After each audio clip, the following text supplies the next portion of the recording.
ادامه برنامه اداره جوانی ورزش و سیاحی رادیوی تاجیکستان که مستقیما از استودیوی مرکزی موج ما 104.7 اف ام رادیوی تاجیکستان صدا میدهد.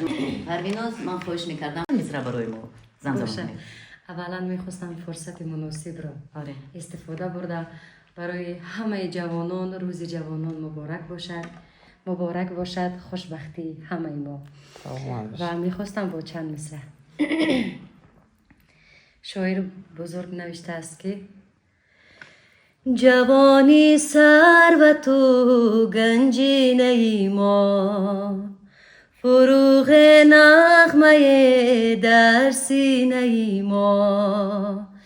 جوانی ای جوانی ای جوانی، جوانی ای جوانی ای جوانی، فدایت در دلی بکینه ما، فدایت در دلی بکینه ما.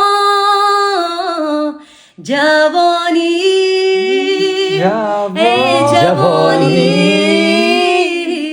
جوانی ای جوانی، جوانی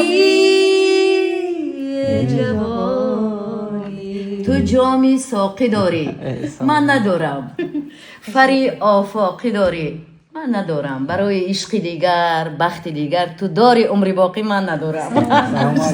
جوانی پاینده باد، جوانیتون فرخنده باد. یک ترانه دلنشین برای احساس گوارای جوانی از اداره جوانی رادیوی تاجیکستان.